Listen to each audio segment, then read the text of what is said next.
We have a guest in the studio, Wilfred Monk from City FM. Monk, yeah. Monk. Yeah, you okay, did I got well, it, yeah. Monk. Thank you. You allowed us to murder the name for a while before you started correcting us. But at least you didn't do it on air. Okay. Good to have you. Very good morning to you, Wilfred. Morning. And there's a lot to talk about today. But you've heard us talk about a whole lot of issues, so which one gets your attention?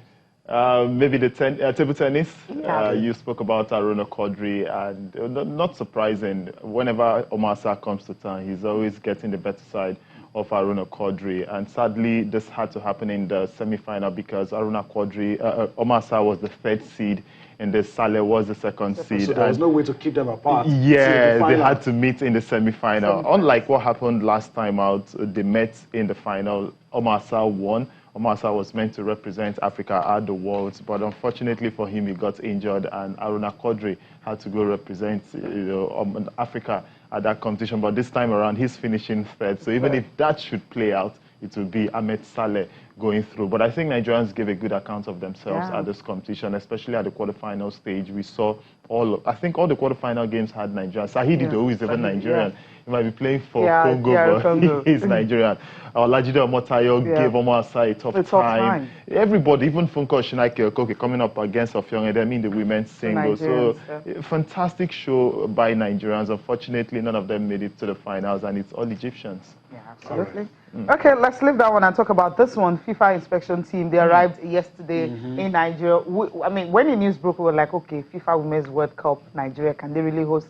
But then they're here, and this morning they'll be at the Onicom Stadium. That's where they starting the tour from, and just checking all the facilities to see if we can, really host it. We can. We've hosted FIFA tournaments, 99, 2009, and so why not? And then it was even 24 teams. Yeah. But the good thing about this one is we're using different facilities this time. Onicon has never hosted a FIFA tournament, same for Asaba, Uyo, as well as Benin. It's always been Enugu and so a few from the north, Abuja, Lagos, Teslin, National Stadium. So it's good to see that we have different stadia coming into play this time around. But again, it looks like it's a case of Nigeria stepping in to try and help FIFA, in the sense that initially the bids were from South Korea and India. It was India who got the hosting right for the Under-17 Women World Cup, and South Korea, we had eventually pulled out. And so it's more like there's no option, and FIFA had to look the way of Nigeria. Nigeria is trying to bail out FIFA, but we still have to wait and see if the facilities will be okayed. Exactly, because we know Nikon Stadium has been undergoing reconstruction for a while now. It was said that by January it will be ready, but this is July and still not ready. But they've made a lot of progress, and it looks really good. I remember Jack Warner at one point said, you can see the 7 wonders of the world in Africa. So if something is not ready in December, you'll be surprised to get there in January and it's ready. And like somebody said, we top the table when it comes to fire brigade approach. Yeah, and we're very good at that, really. And it's a good one, because while we're really happy that Nigeria is hosting, the fact there's going to be opportunity for these facilities to be well developed. Now, the ones they're building, as you mentioned, the Onicom Stadium, if you can just see venues, the venues that actually are bidding for this, there you have it. Lagos City is going to be Onicom Stadium. Training site will be at the Teslim Balogun Stadium. Legacy pitch, I think they need to do something about that. Yes, I agree. Because I'm not sure because that pitch now.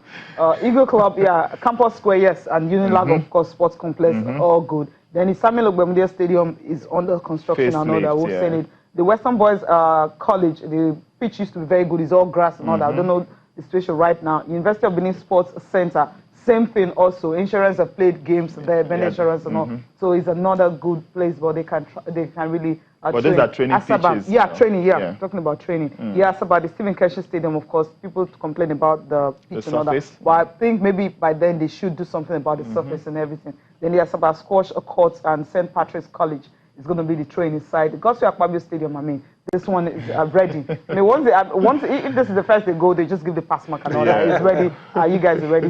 We have Ekot Ekpene Stadium and, of course, the training pitch and all that. I think with you, there's no problem in the US, but we need to do some jobs.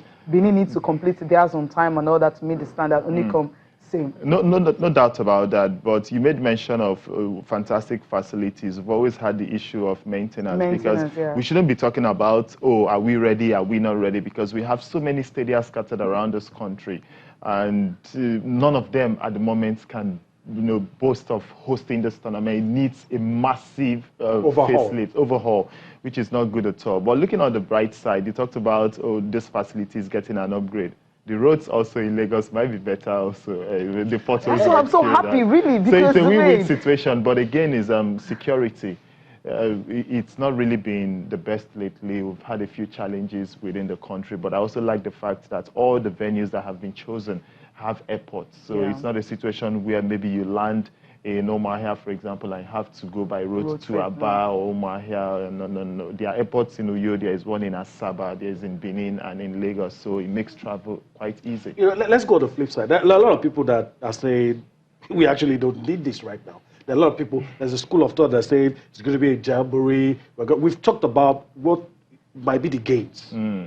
But a lot of people are also flipping it and saying, of all the issues we have, look at our league, look at the kind of money you're going to spend. Some people might not even likely account. So what do we stand to gain? Do those fears, are those fears enough for maybe the federal government to say, okay, we're not supporting this? What readily comes to mind is facelift in facilities, and probably we have a lot of budding athletes who should get the opportunity to use these facilities. But that hasn't really been the case in recent times.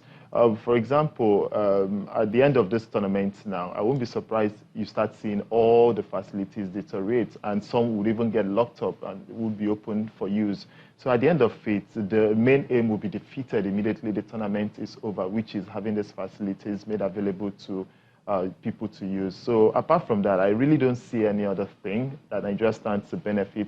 I actually think turnout might even eventually be low, like we've seen in many tournaments. Why are you so negative this morning? It's not about being negative. You're using May, so which is cool. Yeah, but you have to look at the pros and the cons. Yeah, we saw the African Cup of Nations recently. The stadia were empty.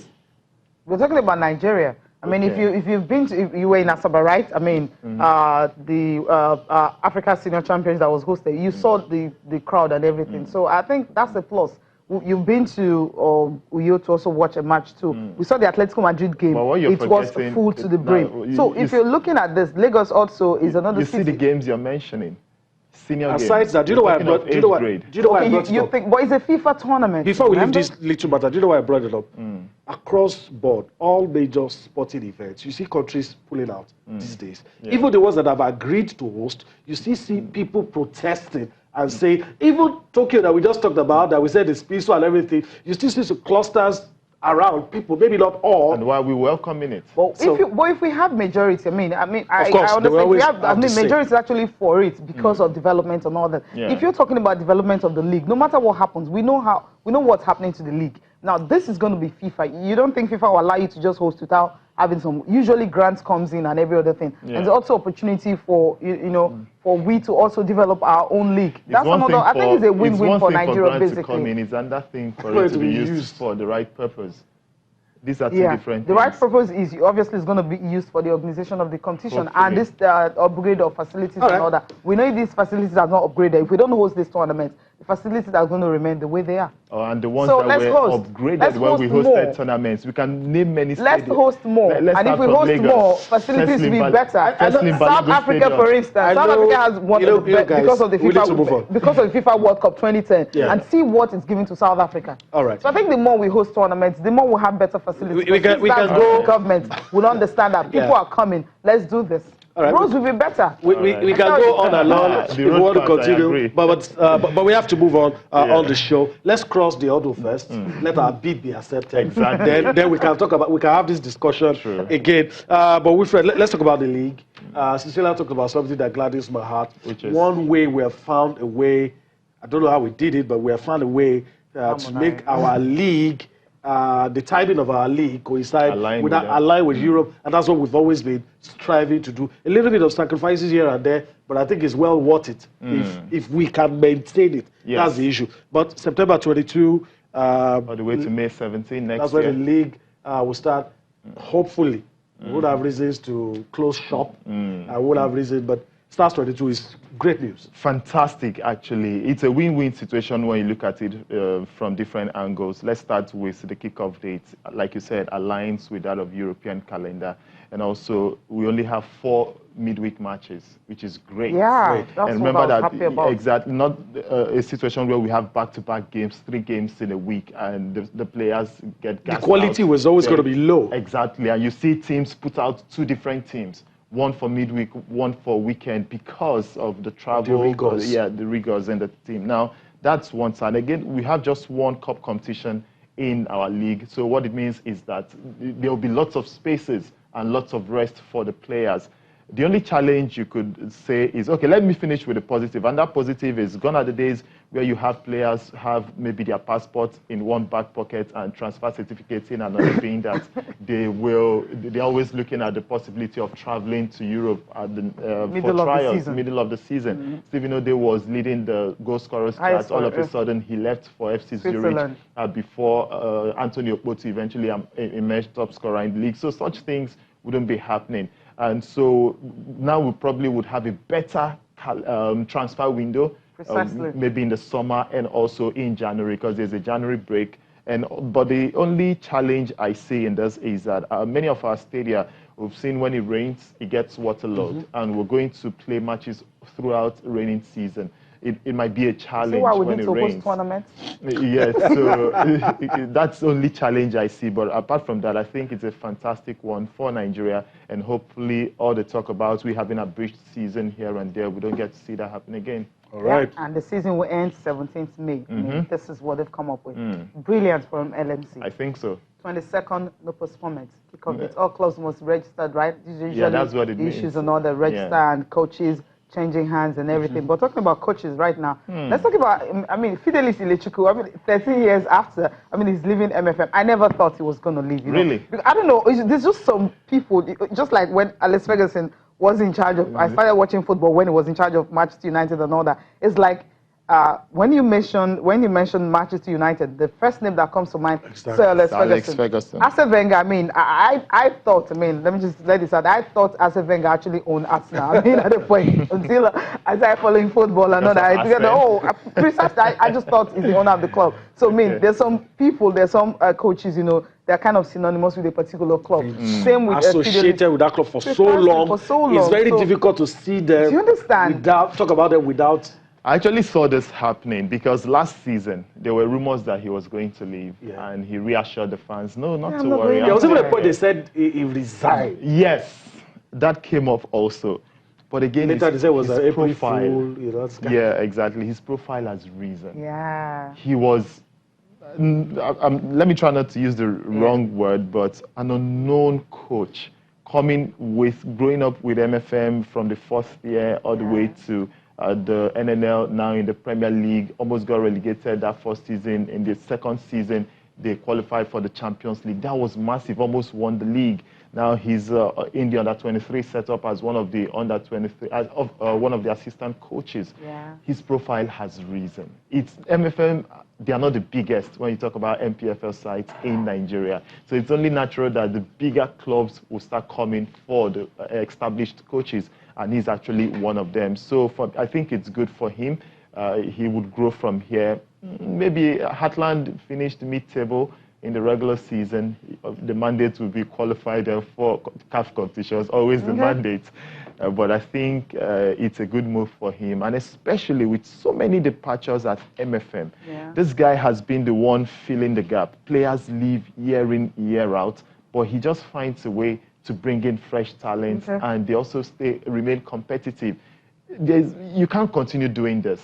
Even this season, Austin Okpara has left. So many guys have left. Sikiru have left, of course, TV, they talk about Okorom. So many departures, Brosa, come on. The list is endless. So he probably has looked at it like, oh no, this is no longer working. I need to move somewhere else. New challenge. All right, and that's the reason actually thanking MFM for actually giving you the opportunity, you know, to coach and be where he is right now.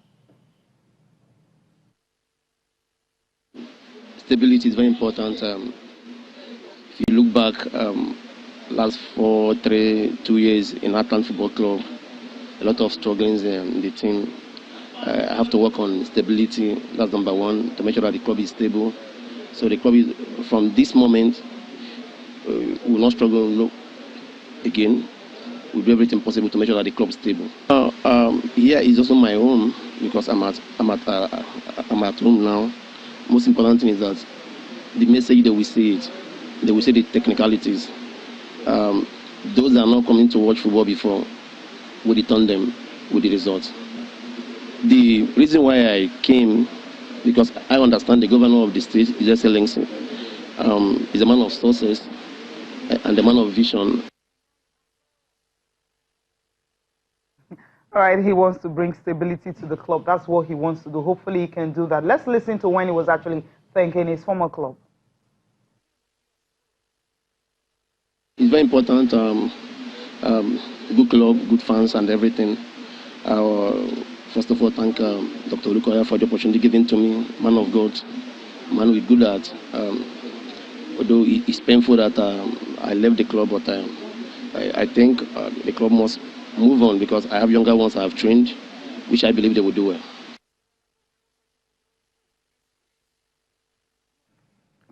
All right, that's Fidelis Ilechukwu there. I mean, just look at his face. I mean, he's actually, you know, he's sad to have left, but then new challenge. As a general manager, what does he even have to say? You know what I mean? He's talking about the fact that, okay, they obviously want to support him. Obviously, you know, it's crucial when a new man comes on the saddle. Everybody wants to help him out and see him achieve. So let's listen to the other people, the key players, not just the coach now, the key players, talking about the kind of support Fidelis Ilechukwu is going to get. What I'm bringing to the table is success, discipline. The Heartland Football Club will be elevated because the board chairman is somebody that doesn't tolerate nonsense. He doesn't want anything less than success.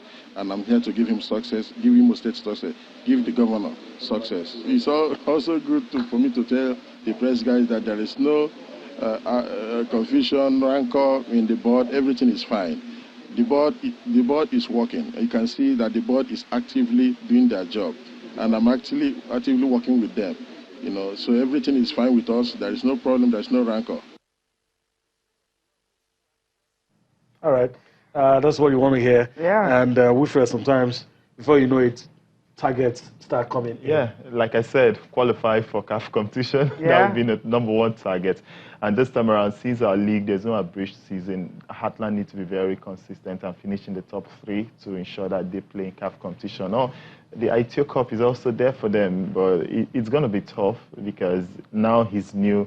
But they shouldn't be in a hurry. Yeah. My point is, allow him see out the first season. This guy has pedigree in terms of bringing in new players who get to perform. So from next season, you can start judging him. Right. Okay, but everyone, the story about Heartland is really not too pretty. Talking about, you know, people even have to, okay, there are some stories you just can't see on air. But then the thing is, you know what I'm talking about, right? So many stories about Heartland. Hopefully we have the likes of, you know, Henry Wosu. They are all the part of the management team. Yeah. They can support him, bring the money. That's what is important. Get players, bring the money, pay players and all that. If they can do that, there'll be no problem. That's what the governor is actually talking about. Governor Ihedioha talking about the fact that, look, they will need to really support him for him to be successful. I urge you to take advantage of a board that is desirous to win laurels for the state. Take advantage of their passion and put in your best.